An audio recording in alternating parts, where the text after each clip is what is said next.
After I refused to pay for my sister's $50,000 wedding, then she asked me to a casual dinner. 3. The moment I stepped into my sister's apartment, my stomach dropped. This wasn't dinner, it was an ambush, and my quiet life was about to be obliterated. 3 grim-faced men in crisp suits were already there, documents spread across the dining table like some dark battle plan. Then, my younger sister, Olivia, glided out of the kitchen, wineglass in hand, that sickeningly sweet smile plastered on her face, the one she always wore just before she blew up someone's world. See, Ethan, was never supposed to be the one with money.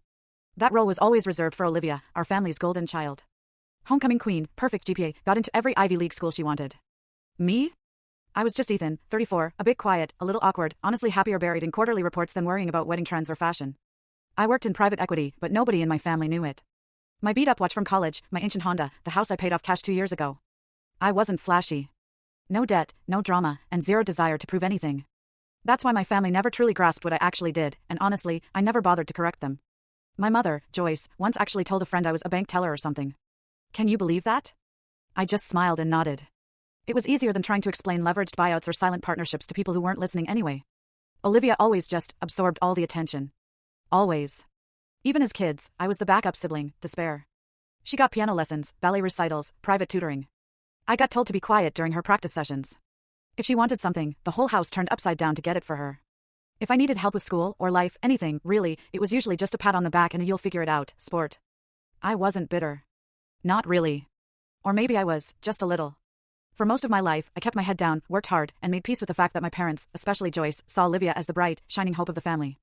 They called her our little star, even when we were well into our 30s. And Olivia played the part flawlessly, always smiling, charming, and always just helpless enough to need rescuing by someone else's checkbook.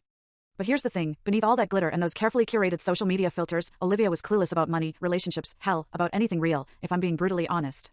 She'd burned through more jobs than I could count, bounced between luxury apartments she couldn't afford, and dated a carousel of wealthy men who always seemed to disappear the second she brought up marriage.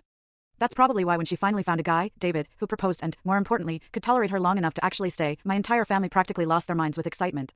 It was like Olivia had finally secured her happily ever after, and we were all just extras in her fairy tale. For a while, I played along. I showed up to the engagement party, brought a thoughtful, admittedly expensive gift, smiled through the champagne toasts, and listened to Olivia gush about the Paris honeymoon, the custom Vera Wang gown, and the historic vineyard estate they'd booked for the wedding venue. She just rattled off numbers like confetti, $110,000 for the dress, $8,000 for the flowers, and get this, $6,000 for a calligraphy artist flying in from Los Angeles just to handwrite the invitations. Every single detail was ridiculous. Every dollar spent was someone else's, mostly our parents'. But the real shock, the one that still makes my gut clench, hit a week after that party. Olivia invited me to lunch. We met at some ridiculously trendy cafe downtown, you know the kind, $15 avocado toast and baristas who look like models. I should have seen it coming. What would you have done? Bottom left of screen, click full story.